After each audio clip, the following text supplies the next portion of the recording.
Boa boa noite Conceição, boa noite a todos que estão chegando aí na nossa live. Sejam muito bem-vindos. Mais uma reunião do GAEFA, mais uma terça-feira, que possamos ter uma reunião abençoada em comunhão todos nós. Carlos, boa noite Marilei, seja bem-vinda, boa noite. Mercedes, boa noite. Janir, boa noite. Vanice, minha irmã, boa noite. Boa noite, seu Flávio. Rosângela, boa noite. Valdete. Yarinha, boa noite, prima. Boa noite, Selma. Sejam bem-vindos. Valdemir, Marlúcia, boa noite. Maria Luísa. Elisângela, boa noite. Fábio, boa noite. Sejam bem-vindos. Paulo César. Pernambuco, meu irmão, boa noite. Denise, Dona Cida, boa noite. Zeza, Licélia, boa noite. Lourdes, sejam bem-vindos. Ana Cristina, seu José, boa noite. Dalva, minha irmã, boa noite. E a todos que estão chegando aí, meu sincero abraço, meu boa noite, desejando que todos nós possamos ter uma reunião abençoada hoje, terça-feira, dia de comentários a respeito do Evangelho de Jesus, e espero que possamos nos unir em um só pensamento, em uma só vibração, para que esses momentos que a gente vai passar junto, a gente possa entrar em sintonia com o nosso Mestre Jesus, nos fortalecendo para que possamos continuar caminhando, né?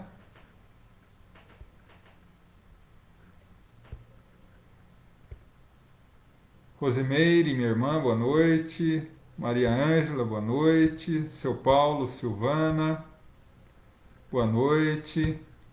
Ricardo, Michele, boa noite. Gi, boa noite. Carmen, seja bem-vinda. Landa, boa noite. Ricardo, boa noite. Luiz Miguel, seja bem-vindo. Dirceia, minha irmã, boa noite. Eva, Marcos Vinícius, boa noite. Sejam todos muito bem-vindos aí à nossa live. Maria Helena, Arlete, minha irmã, boa noite. Bernadette, seja bem-vinda. Eliane, Leda, boa noite. E a todos que estão chegando aí. Lívia, minha irmã, seja bem-vinda. Mazé, Valderez, boa noite. Luiz Marcelo, boa noite. Ivali, seja bem-vinda. Marcelinho, seu Carlos, boa noite, Carlos. Seja bem-vindo, meu irmão.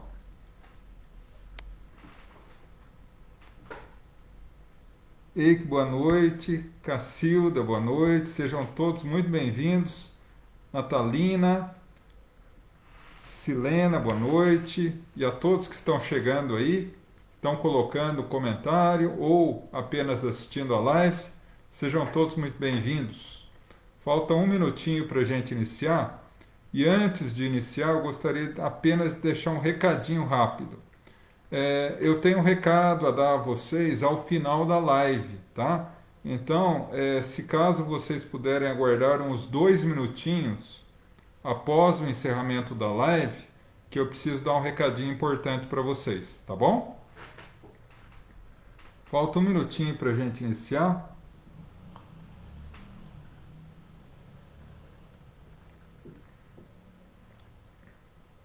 Daqui a pouquinho a gente já inicia.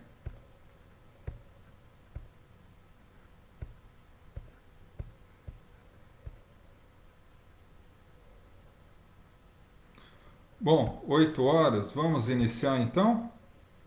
Sejam todos muito bem-vindos, tá? Que Deus abençoe a cada um de vocês. Então eu convido a todos a fechar os olhos e abrirmos o coração. Vamos entrar em sintonia com os nossos amigos espirituais, para que ao longo de toda a nossa reunião eles nos possam conceder a paz, a harmonia, a bênção, a proteção, o auxílio necessário para as nossas necessidades íntimas, e ao sairmos daqui, possamos ser renovados e fortalecidos para continuar a nossa caminhada rumo a Jesus. Que assim seja, graças a Deus.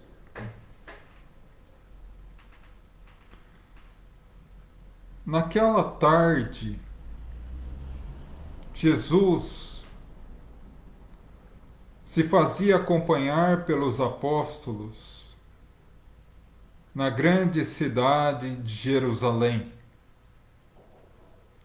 Quando pede particularmente a Pedro e a João que busquem um local para que pudessem ceiar.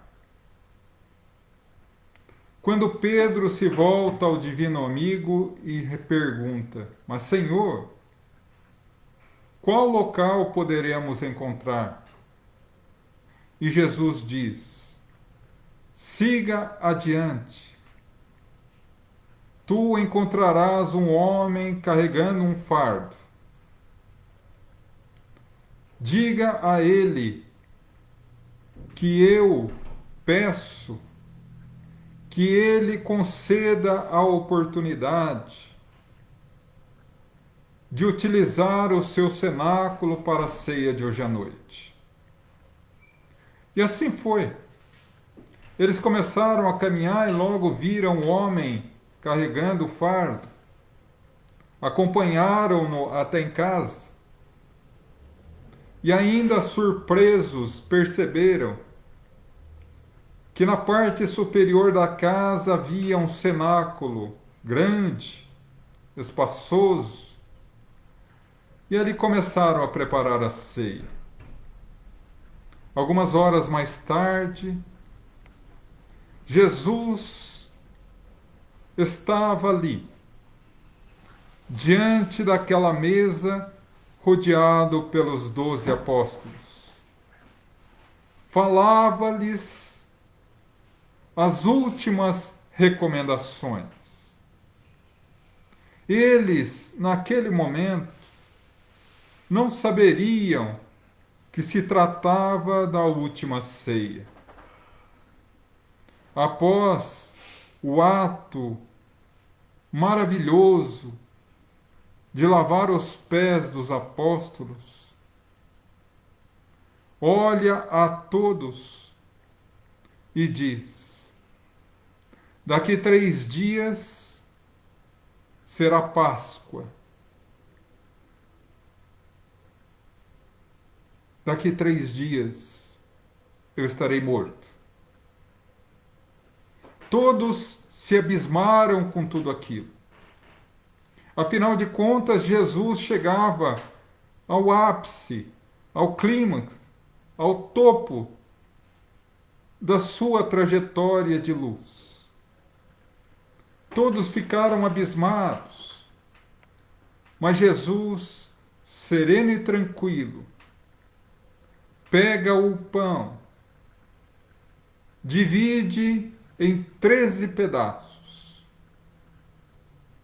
distribui entre os apóstolos e diz: Eis o meu corpo, que é dado para vós. Tomem e comam. Façam isso em minha memória. Logo após, pega o vinho. Da mesma forma, distribui, dizendo: Eis o meu sangue, o sangue da eterna aliança com Deus, que é derramado para vós, para a remissão dos pecados, para a anulação para o cancelamento, para o perdão dos pecados. E ali, ainda atônitos, os apóstolos comeram o pão e beberam o vinho. Dali alguns instantes, Jesus e os demais apóstolos estariam no Getsemane. Jesus preso. Os apóstolos fugiram, à exceção de João, o evangelista. E o fato é que, algumas horas após aquela inesquecível noite de ceia, Jesus estava apregado à cruz. Talvez essa passagem, que é narrada em Mateus, mas particularmente eu prefiro a narrada por Lucas, no capítulo 22, versículos 15 a 20, traz um ensinamento extraordinário que nós temos a pretensão hoje de compartilhar à luz da nossa amada doutrina.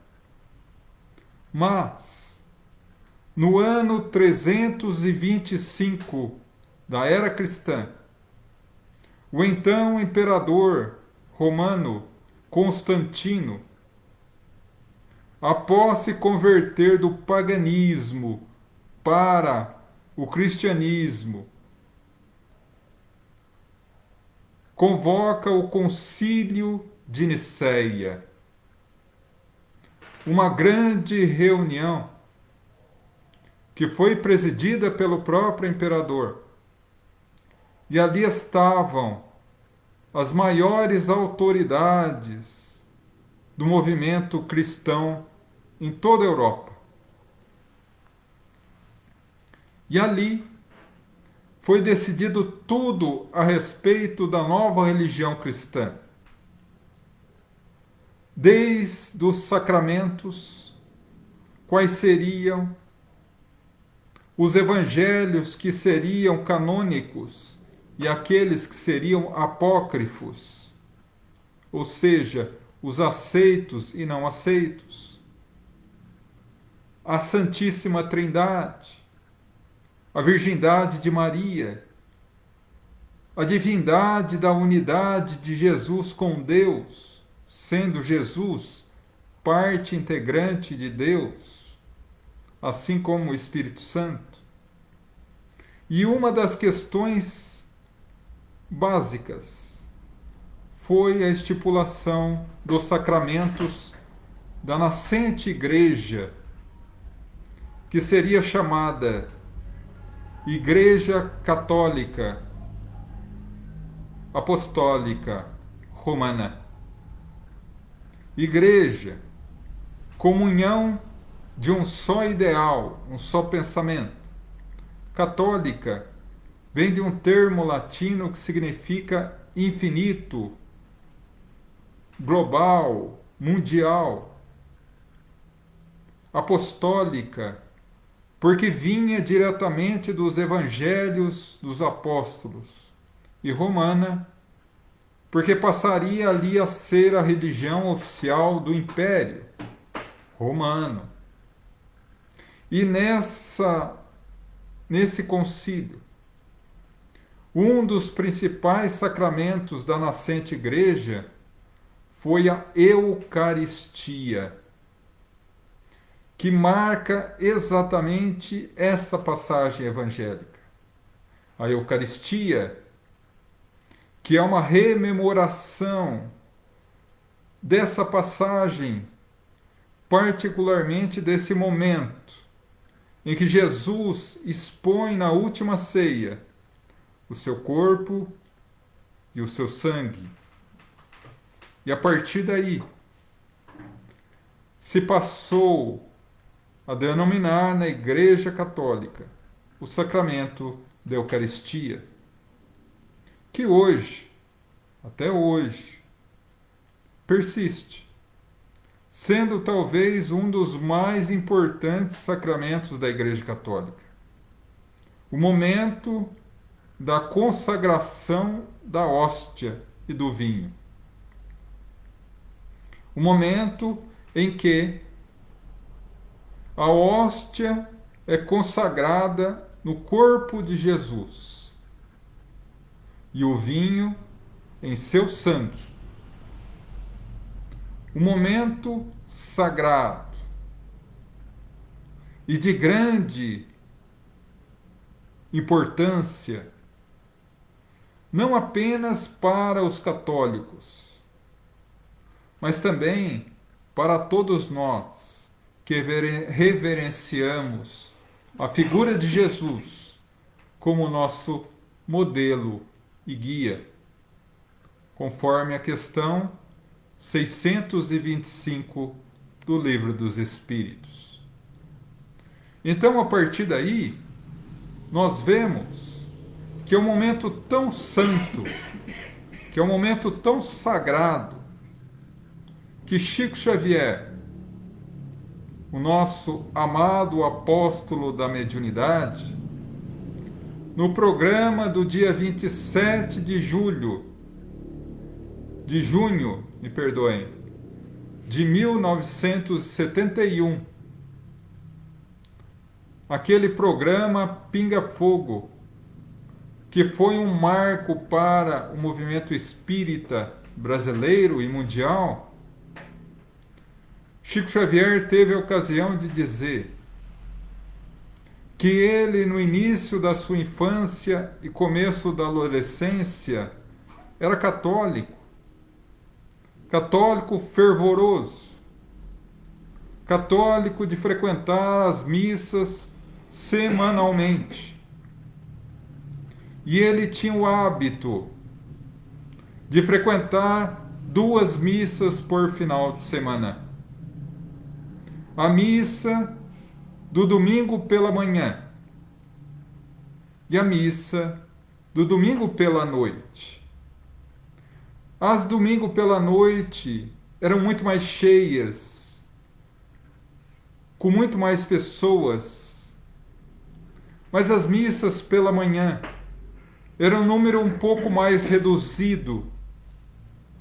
E ele dizia, no referido programa Pinga Fogo, que havia ocasiões que ele, pela sua inigualável mediunidade de clarividência, quando ele percebia que aquele grupo estava irmanado num só pensamento, numa só vibração, num só fervor a Jesus, ele via espíritos de alta hierarquia, luminosos, como verdadeiros anjos, descer sobre o altar da Eucaristia e abençoar a hóstia, que se transformava, como em palavras do próprio Chico, como se fosse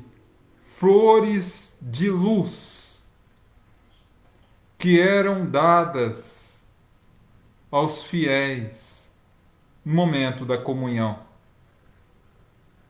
Dizia ele que essas folhas, que essas flores de luz em que se convertiam as hóstias, eram dadas à pessoa. E se a pessoa estava fervorosamente ali, com o ideal santo da comunhão, a pessoa se envolvia naquela hóstia de luz e a luz irradiava por todo o seu corpo espiritual. Quando a pessoa estava ali, mas apenas pelo pensamento e não pelo coração, a luz dessa flor da hóstia se apagava em meio a energia negativa e sombria daquela pessoa.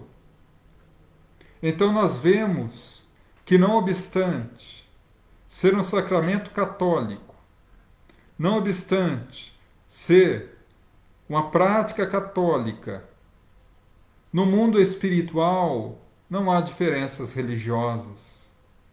Todos somos irmãos em Cristo, já dizia Paulo de Tarso.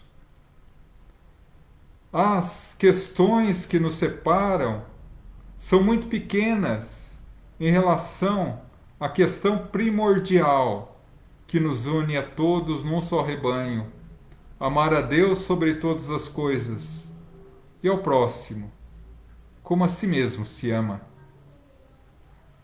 Mas daí nasce o Corpus Christi. Corpus Christi, que significa o corpo do Cristo, e que é uma data evocativa a essa passagem de Jesus, e principalmente a esse sacramento católico, que, ao ver da teologia católica, é um dos mais importantes. Momento que o fiel recebe o corpo e o sangue de Jesus, na comunhão com Cristo. Mas da onde surgiu? Necessariamente não foi no Concílio de Nicéia, mas alguns séculos depois, no ano de 1263, uma freira da Bélgica, chamada Juliana Monte Cornelon, em visita ao Papa no Vaticano, lhe pediu uma audiência. Audiência com o Papa, então, Urbano IV. E em confissão lhe afirmou que ela tinha repetidos sonhos, e que no sonho ela sempre via Jesus apontando para a lua, e ao olhar a lua, ela via a lua imensa e brilhante, mas no meio da lua havia um ponto escuro. E ela não conseguia entender o porquê, motivo pelo qual havia pedido a audiência com o Papa. O Papa, então, analisando o sonho, entendeu que tratava-se de um aviso de Jesus para que a Igreja rendesse graças ao ato sagrado da Eucaristia. Que esse ponto negro, esse ponto faltante, era o ponto de reverência do movimento católico à Santa Eucaristia. E a partir daí, assina um decreto papal, surgindo a partir desse decreto o dia de Corpus Christi, o dia que sempre cai numa quinta-feira, e que evoca esse momento tão belo que eu humildemente narrei a vocês no início da nossa explanação. Mas, como as pessoas ainda duvidavam desse dia de Corpus Christi, não assimilavam o dia de Corpus Christi naturalmente, principalmente pelo fato do Papa Urbano IV ter desencarnado 2 meses após a decretação desse dia, acabou se perdendo um pouco no esquecimento, até que no outro ano, 1264, na cidade italiana de Bolsena, ocorre um fato que mudaria a história do Corpus Christi para sempre. O então padre local, ao realizar uma missa campal em homenagem à padroeira da cidadezinha de Bolsena, no momento do ato litúrgico e sacramental da Eucaristia, no momento em que ele eleva a hóstia para ser consagrada em nome de Jesus, ele atônito, bem como os fiéis mais atônitos ainda, percebem que da hóstia começa a brotar gotas de sangue que caem sobre a hóstia, de tal forma que o tecido, o manto que cobria o altar, fica embebado em sangue. E esse passa a ser chamado o milagre de Bolsena.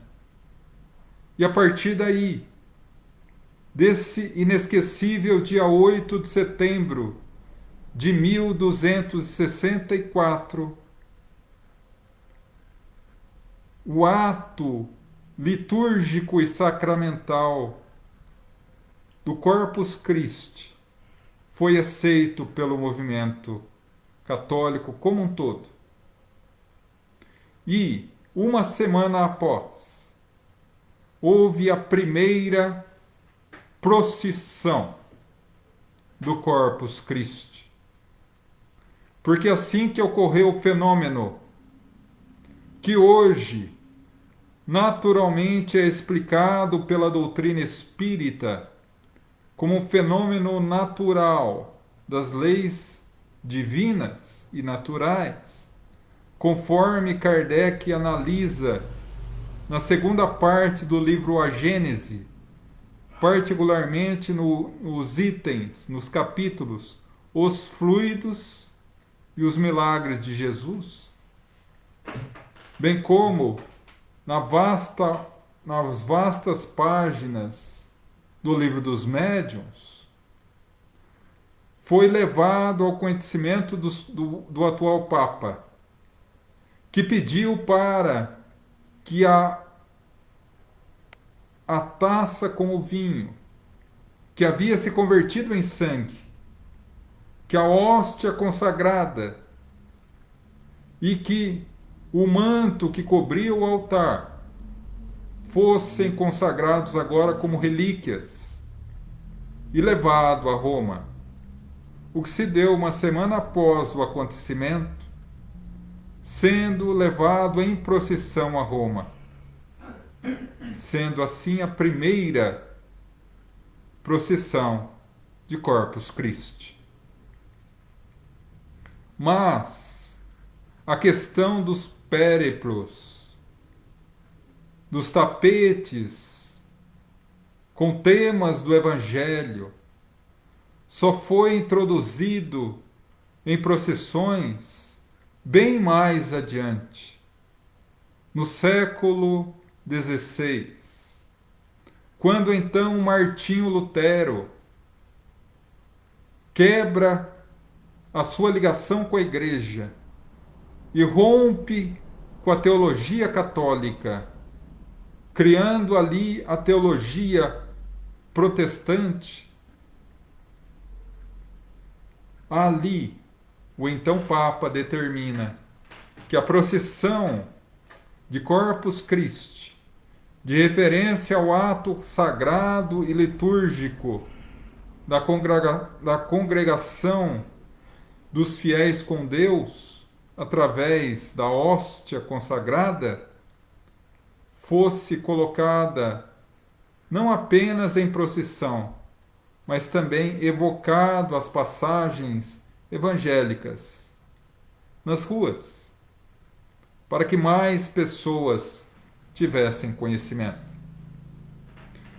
E aí, nesse momento, se devem perguntar: é muito interessante tudo isso, João, mas o que tem a ver o Corpus Christi com a doutrina espírita?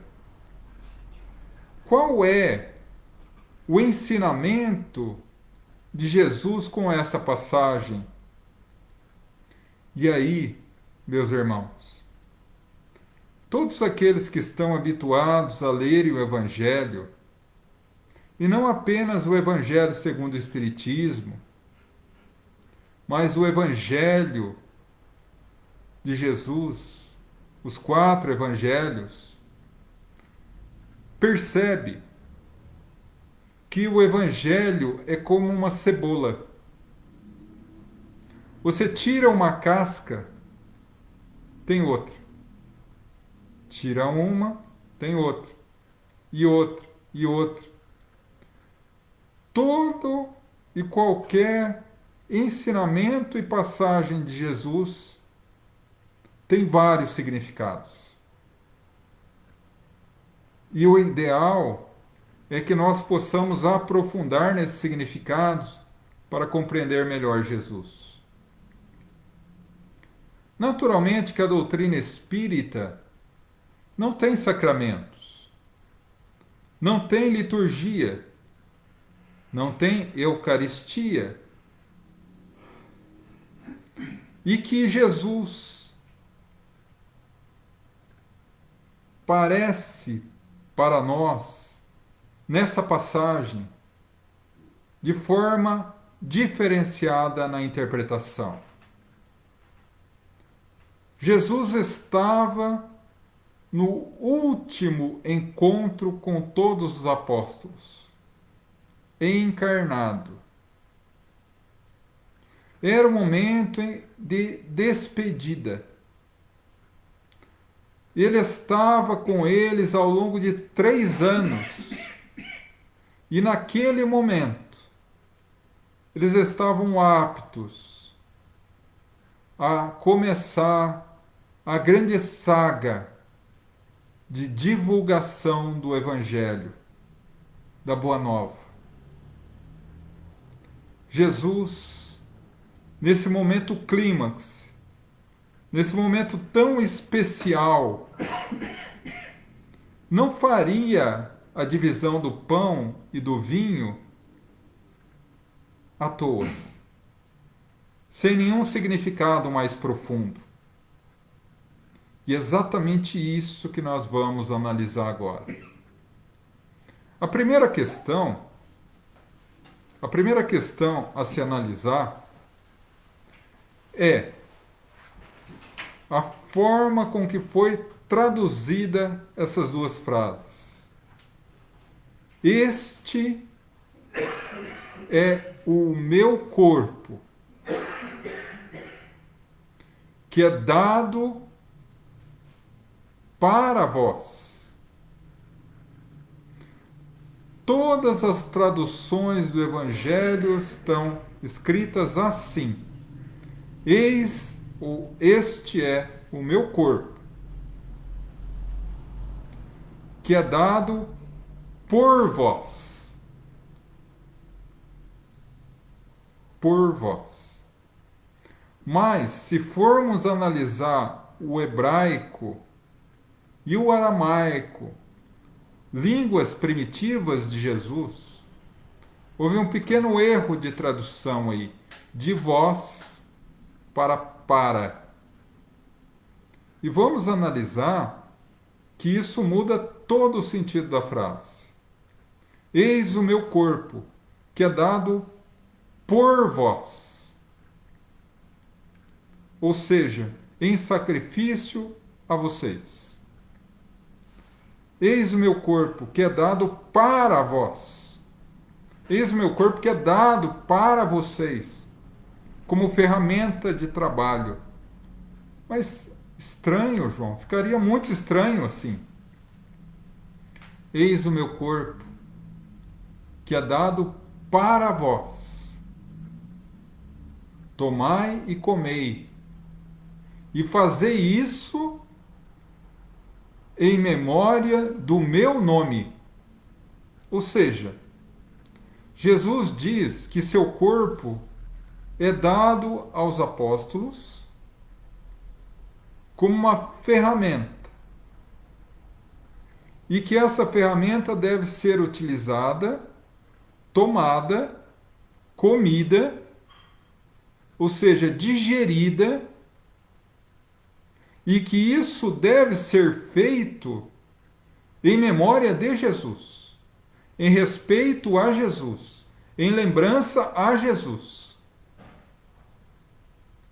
Até aí ninguém entendeu nada, porque é uma linguagem figurada. Como 99% da Bíblia hebraica o é, principalmente o Antigo Testamento, mas o Novo Testamento também.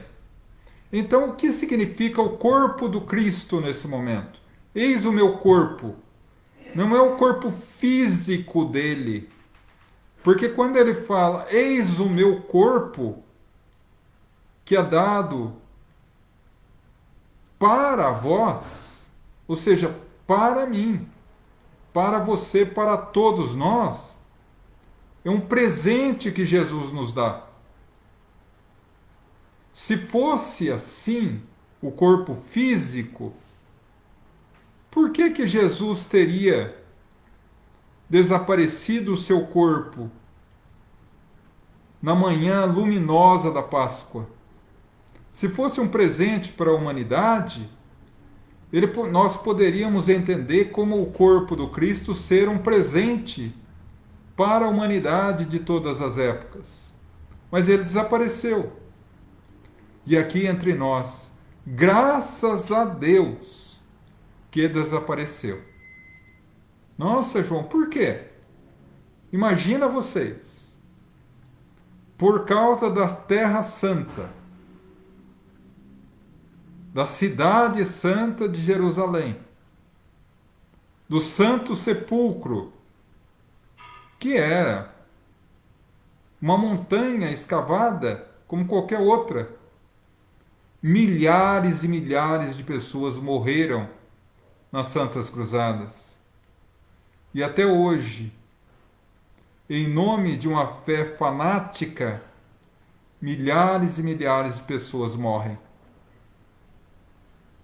Porque nós ainda não conseguimos amar sem fanatismo.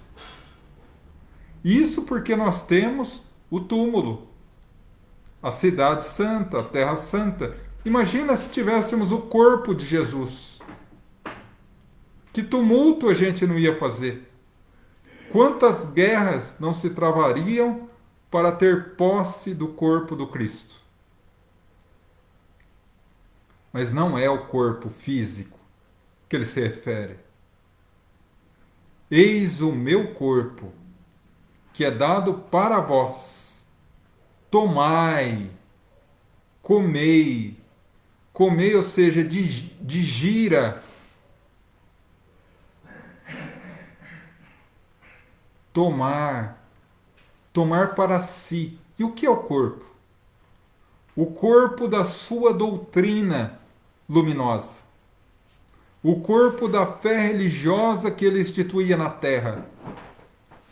Não a fé religião apenas, mas o corpo da sua doutrina maravilhosa que só tem uma frase: amar a Deus sobre todas as coisas e ao próximo como a si mesmo se ama. Frase, aliás, que encaixa como uma luva em qualquer religião do mundo. Desde a mais proeminente e importante, a Igreja Católica, passando pelo islamismo, o judaísmo, o espiritismo, o protestantismo, o maometanismo, o budismo, o hinduísmo, até chegar nas religiões primitivas dos povos mais primários. Amar o Senhor da vida sobre tudo e ao próximo como a si mesmo. É o grande legado de Jesus. É o grande corpo que Jesus nos deixa. O corpo doutrinário do seu evangelho de amor. E a partir daí, cada um de nós é responsável por esse amor e de cumprir o pedido de Jesus. Porque logo após ele dar o corpo para nós,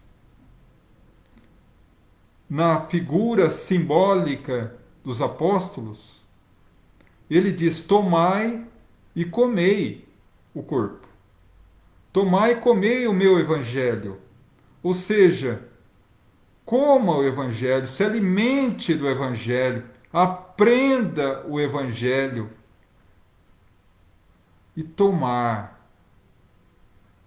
Tome do meu evangelho, pratique o evangelho, pense o evangelho.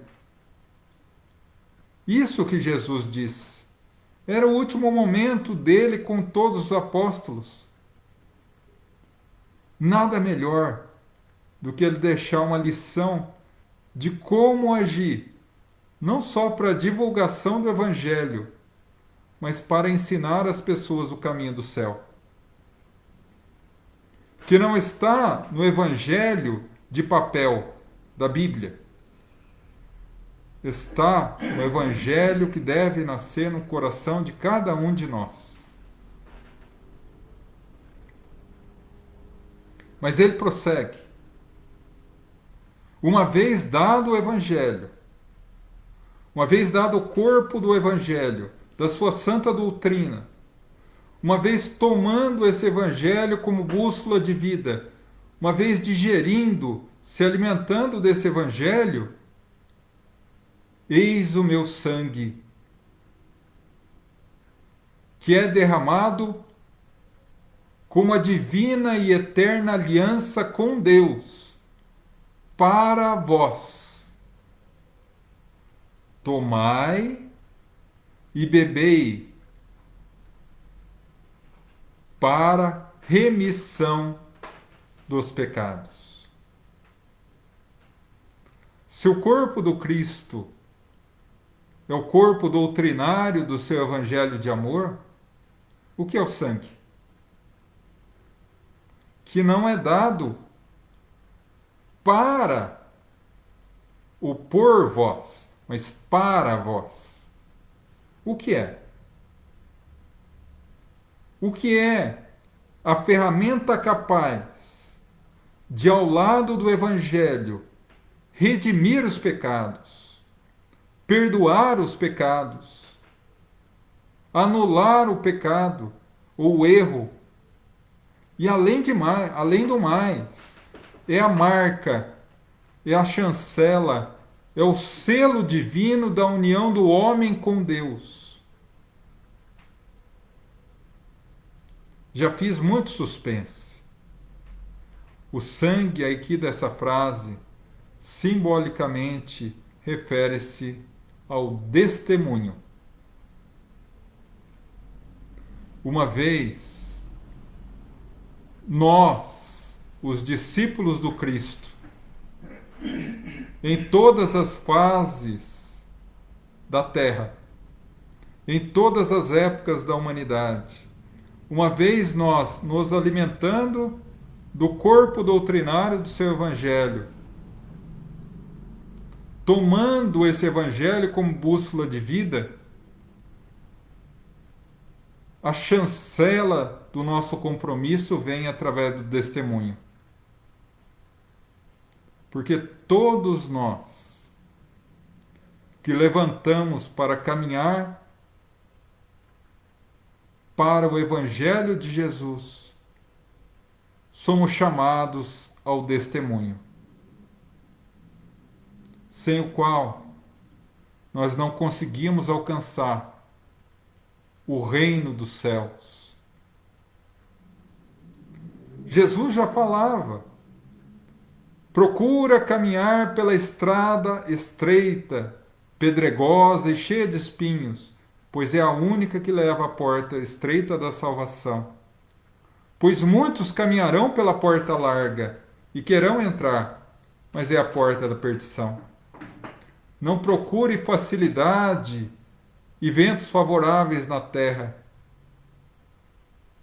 porque aqui nós estamos numa escola. Para alguns, uma prisão. Para outros, um hospital.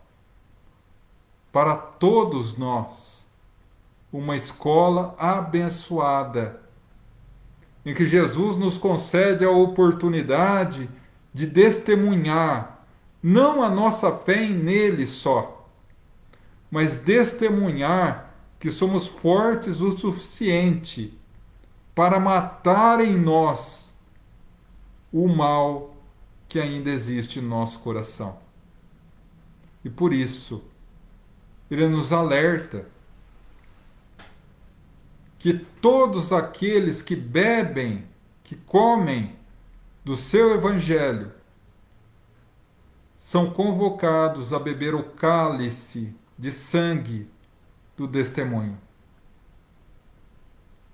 Porque, independentemente da religião, para encontrar Jesus, nós fatalmente passamos por 4 estágios diferentes.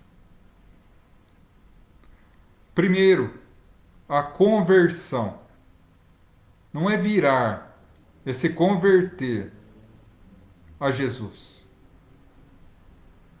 É entender o que Jesus quer de mim. Isso é conversão. E depois que nos convertemos, o testemunho, para vivenciarmos a nossa fé em Deus e em Jesus através dos desafios da vida. Terceiro passo, a caridade, o estender o amor ao próximo. E o último passo, a solidariedade, se compadecer do sofrimento alheio. Então, meus irmãos, essa segunda frase, referida ao sangue, é um alerta de Jesus para o que passará a todos aqueles servos que se esforçam por ser fiéis no seu evangelho de amor.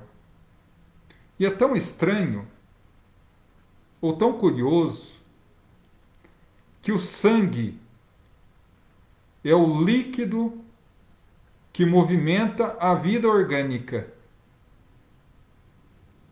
E ele diz: eis o meu sangue, o sangue da eterna aliança, ou seja, a marca que fará com que nós sejamos reconhecidos como verdadeiros servos de Deus.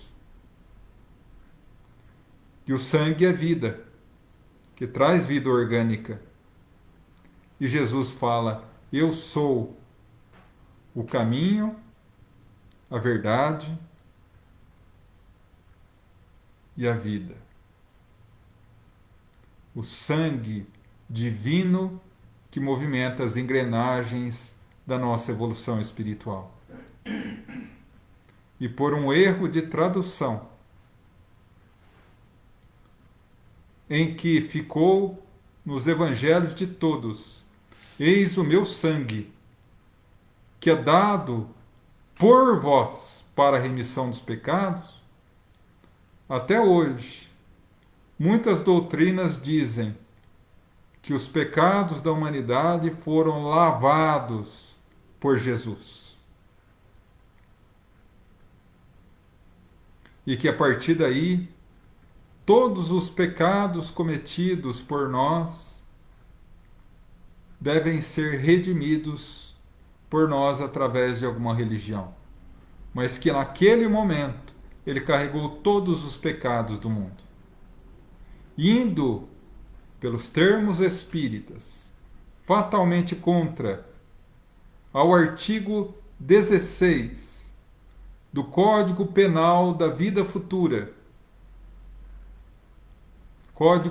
artigo 21 do Código Penal da Vida Futura, capítulo 7 do livro Céu e Inferno, a Justiça Divina segundo a Doutrina Espírita, que é o quarto livro de Allan Kardec, onde fica claro em dizer que todo erro, todo pecado é pessoal e intransferível. Nós não conseguimos transferir a ninguém. E mesmo Jesus, que é o nosso modelo e guia, o nosso mestre, não poderia retirar de nós a responsabilidade dos nossos erros. Isso cabe a cada um de nós. Ele nos ilumina e fortalece. Mas há a necessidade da auto-renovação, que dentro da doutrina espírita se cunhou uma expressão que é tão delicada que se torna quase um xingamento no meio espírita: reforma íntima. Quando você fala em reforma íntima, o espírita se arrepia. Porque para reformar-se intimamente, ele precisa olhar para dentro de si mesmo. E poucos têm coragem de olhar para dentro de si mesmo. Então, Divaldo Franco, fazendo uma analogia com Corpus Christi, com essa cena maravilhosa da última ceia e essas frases benditas de Jesus, narra que uma determinada oportunidade ele estava em uma reunião mediúnica, uma reunião de atendimento aos espíritos sofredores e necessitados. E enquanto todos estavam ali ao redor da mesa em oração, um amigo espiritual, um mentor de luz, se aproxima dele e diz: Divaldo, veja que curioso, estamos aqui numa prática do Corpus Christi. E ele diz: como, meu irmão? Perceba, a mesa mediúnica é o altar.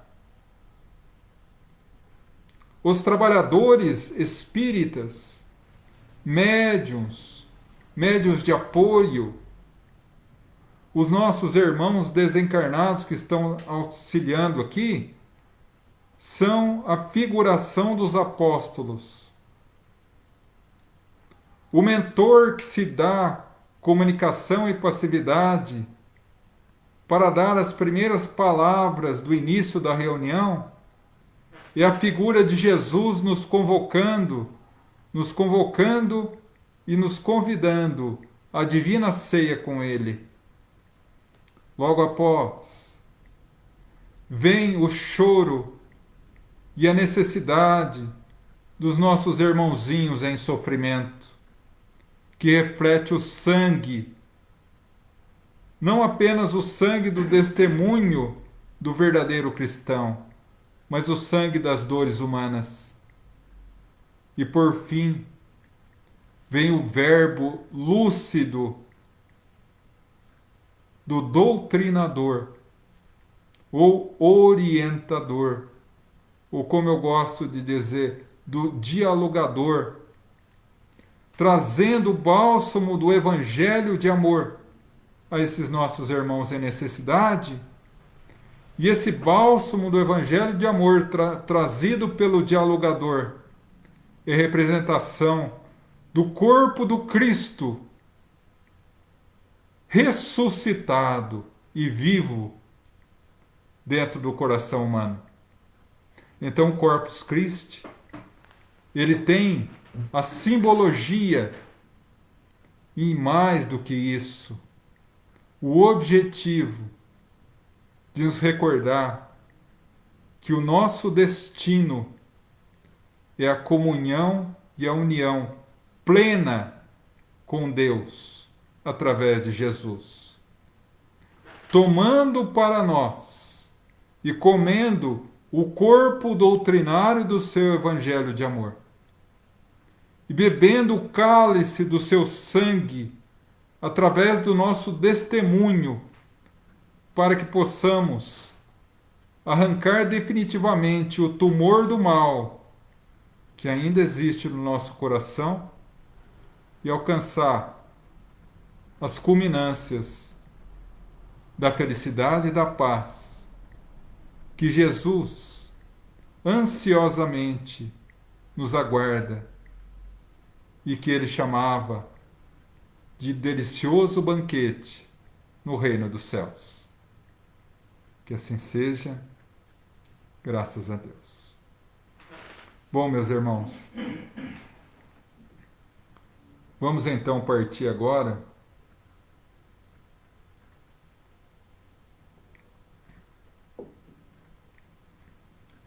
para as nossas vibrações da noite e logo após nós já vamos fazer também as vibrações do passe e da fluidificação das águas, tá bom?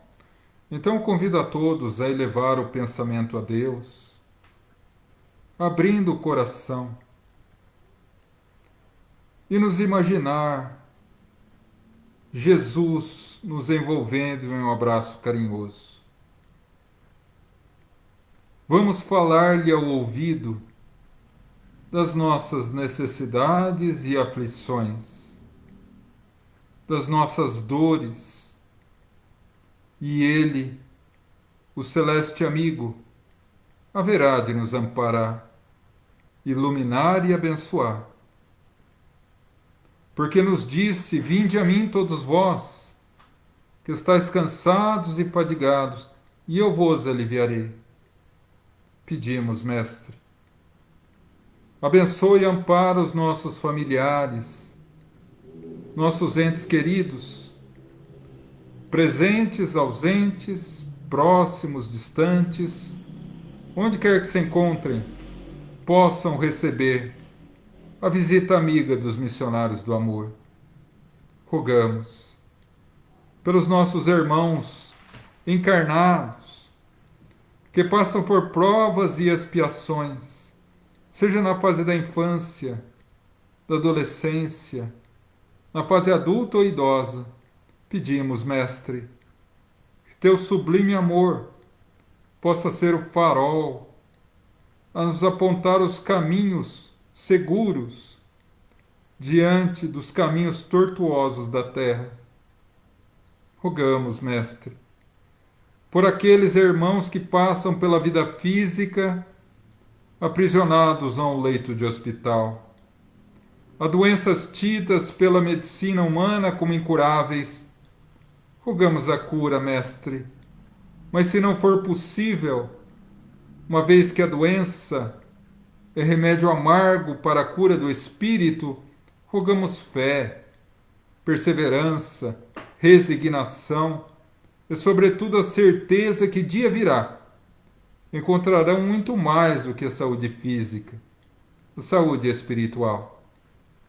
Pedimos agora e união de coração e pensamento por toda a humanidade sofredora, por todos aqueles que nesse momento a nossa mente alcança. Façamos nosso pensar pontes de luz, as quais o divino exército de Jesus alcançará a cada coração dolorido e sofrido na humanidade, para que ao lado de cada sofredor esteja o mensageiro do seu divino amor, levando a paz, a harmonia, a força, a proteção, o amparo, o acalento, a fé. Rogamos, Mestre, pela humanidade inteira que ainda se aflige e se desespera diante da pandemia. Rogamos, Mestre, ampara aqueles que nesse momento se veem contaminados pelo Covid. Abençoa e ilumina, ampara e fortalece. Abençoa também, Senhor, a todos nós outros que passam nesses momentos pelas dores próprias da nossa caminhada evolutiva, as dores, os sofrimentos, o nosso quinhão do divino cálice de sangue vosso, que nos cabe ao testemunho da nossa fé e perseverança em Deus. Rogamos que teu infinito amor e piedade nos fortaleça, nos mostrando a força que temos e que desconhecemos. Nos recorda da nossa natureza divina, da nossa essência como filhos imortais de Deus, para que possamos encarar as dores do caminho como desafios e degraus que nos conduzirão à felicidade e à paz. Rogamos, Senhor, pelos corpos médicos, por todos os funcionários da área da saúde, que se convertam em mensageiros do teu amor aos desesperados do mundo, bem como a todos os sofredores. Rogamos agora pelos nossos irmãos que têm o nome inscrito nos comentários, que possam receber o acalento e auxílio, a bênção e a proteção. Rogamos pelos nossos irmãos já desencarnados, nossos familiares que se foram antes, que Deus, nosso Pai, os ilumine na nova etapa e que nos fortaleça, para que possamos compreender que a morte é uma ilusão, que a vida continua e que o amor nos une, independentemente se estamos em um lado ou no outro da vida. Rogamos por aqueles que passam por dificuldades no mundo espiritual, consequência de uma vida voltada ao erro. Rogamos, Mestre, que o arrependimento seja a chave que lhes abra a porta da vida renovada. Pedimos pelos nossos irmãos suicidas, para que a doce Mãe da humanidade, Maria de Nazaré, possa envolver-lhes em seu abraço maternal, abrindo-lhes assim os olhos para a vida renovada. Rogamos por fim aos nossos irmãos endurecidos no mal, para que a semente luminosa da verdade floresça em seus corações e os liberte, tornando dignos do teu infinito amor e misericórdia. E assim, agradecidos a Deus, o Pai da vida, a Jesus, o constante amigo, a legião de espíritos amigos que nos abençoa, nosso profundo agradecimento e gratidão. Pai nosso que estais nos céus, santificado seja o vosso nome. Venha a nós o vosso reino. Seja feita a vossa vontade, assim na terra como no céu.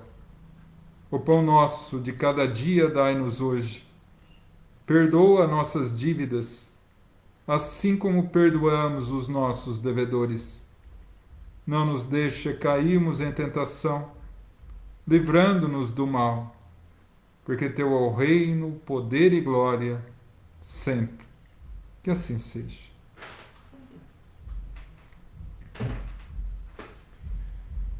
E agora, vamos continuar com a nossa vibração do passe, convidando todos a permanecer de olhos fechados, abrindo agora o coração e pelas forças ainda incompreensíveis do pensamento, vamos nos transportar às praias serenas de Cafarnaum, no Vale da Galileia. Diante de nós, o lago de Tiberíades, faiscando luz ao reflexo do sol nascente.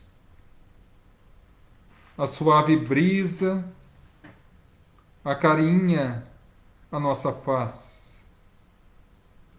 Nossos pés são beijados pelas borbulhas de ondas, como uma renda aquosa a nos cobrir os pés. E ao nosso lado, o divino amigo,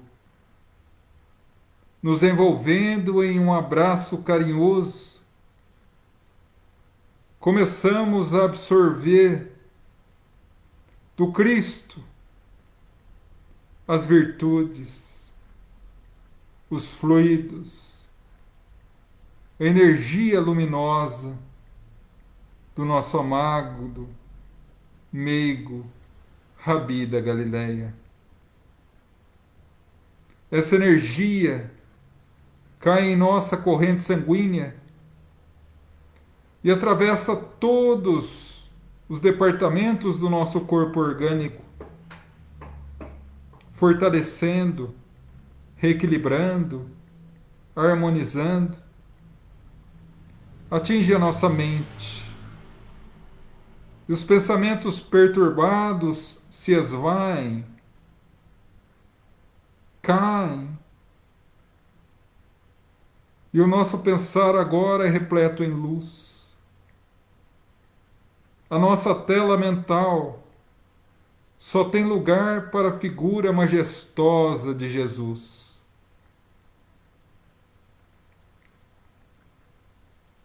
Atinge o nosso coração. A nossa alma se refaz. O sentimento de alegria e paz. A certeza de sermos filhos, queridos de Deus, o Pai da vida. De termos em Jesus o amorável irmão maior, que não nos desampara nunca, nos dá uma fé inabalável.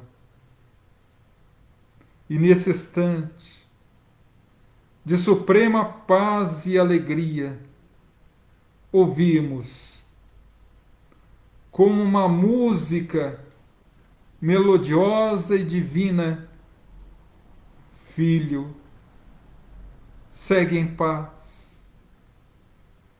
Os caminhos da vida física são repletos de desafios e tormentas.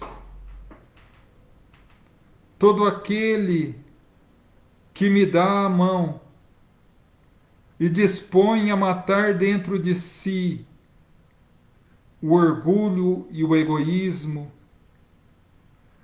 sofre as consequências da estrada estreita,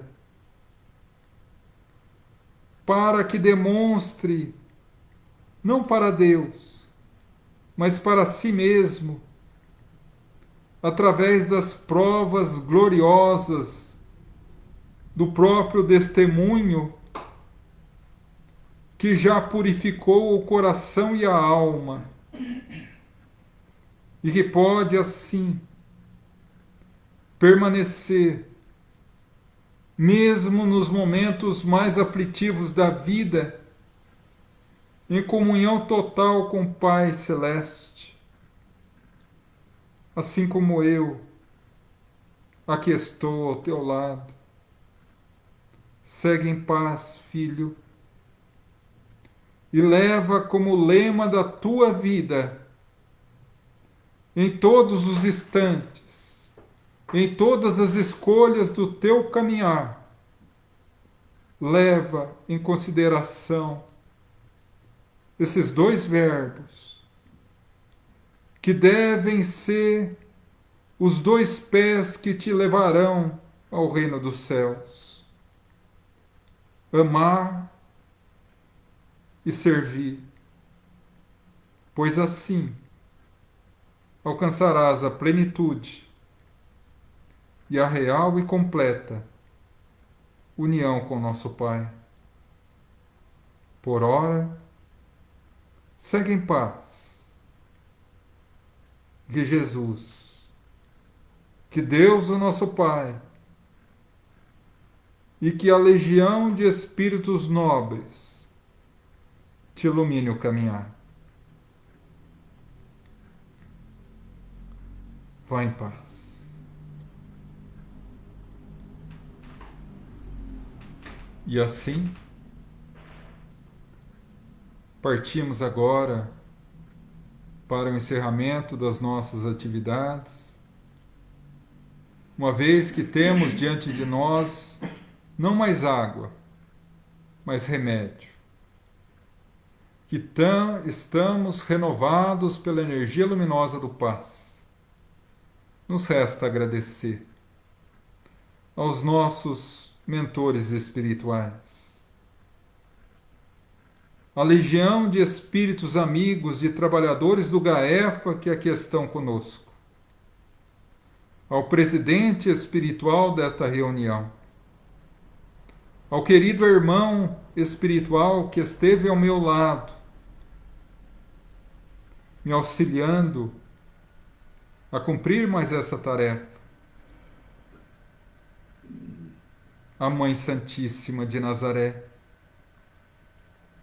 que teu manto de luz cubra em bênçãos toda a humanidade, ao nosso patrono Francisco de Assis, que seu exemplo de humildade e entrega a Deus possa fortalecer o nosso sonho ainda apagado de seguir as pegadas do Mestre.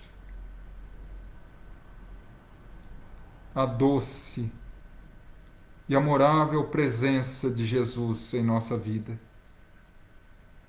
Senhor, ilumina e ampara o nosso caminhar. E a Deus, o nosso Pai, o Senhor da vida, a quem humildemente entregamos mais essa tarefa aos pés. E humildemente rogamos, Pai, nos fortalece, nos ilumina, nos abençoa, para que possamos fazer do corpo doutrinário do Teu Evangelho de amor o alimento seguro e perfeito para renovar as nossas forças espirituais, para podermos beber o Teu sangue de testemunho, para alcançar a paz, assim como Teu Filho Jesus fez. Graças a Deus. E assim, encerramos mais uma reunião. Agradeço profundamente a todos que aqui estão conosco, a todos que compartilharam esse momento conosco, que auxiliaram profundamente nessas vibrações, que chegou a tantas e tantas pessoas necessitadas. E antes de dar os recadinhos e terminar os agradecimentos, gostaria de dar aquele recado que fiquei devendo, tá? é um recado agradecimento, né? É uma prestação de contas. Como vocês sabem, a maioria de vocês nos acompanha constantemente. Há um mês e meio atrás, mais ou menos, mais propriamente há 7 semanas atrás, nós fizemos uma campanha de arrecadação de cestas básicas para os necessitados. Diante da pandemia, houve uma escassez muito grande em tudo. E aqueles que são os pobres dos pobres começaram a passar muita necessidade. E com isso eu conclamei o pedido a vocês que colaborassem conosco através de doação de cestas básicas, através de um mercado que fez parceria conosco, gentilmente cedeu um número de WhatsApp para que pudéssemos fazer essa transação da forma mais clara, límpida e transparente possível. Hoje eu venho agradecer a vocês, porque graças a vocês nós conseguimos matar a fome esse mês de 91 famílias carentes, sem o que teriam muita dificuldade nesse mês que passou. Parabéns a todos vocês e eterna gratidão pelo carinho e pela confiança em nós para que pudéssemos auxiliar. De qualquer forma, como o lema da nossa campanha é: a fome tem pressa, a campanha fica em aberto. Os dados da campanha continuarão sendo divulgados, sem nenhuma obrigação da parte de vocês em auxiliar. Mas aqueles que eventualmente quiserem continuar colaborando com a nossa campanha, ela persistirá. E nós agradecemos profundamente por tudo que vocês já fizeram. Nossa gratidão. Do mais, esta live ficará na nossa página do Facebook, Grupo de Assistência Espiritual Francisco de Assis. Convido a vocês, se essa live foi boa a vocês, auxiliou de alguma forma, trouxe conhecimentos que auxiliaram de alguma maneira, compartilhem no Face, para que mais pessoas tenham acesso a esse conhecimento espírita. Muitos de nós acham ou fecham o pensamento no Corpus Christi como sendo apenas uma data católica ou evangélica. E fechamos o conhecimento para melhor analisar isso. Como nós pudemos ver, cabe a cada um de nós. Então eu convido vocês a compartilharem, a conhecerem o nosso canal do YouTube, cuja essa palestra daqui a alguns momentos também estará lá. Se gostarem do canal, por favor, se inscrevam. Estamos aumentando o número de inscritos, quase chegando a 1000, para que possamos fazer a tão sonhada transmissão simultânea Facebook e YouTube.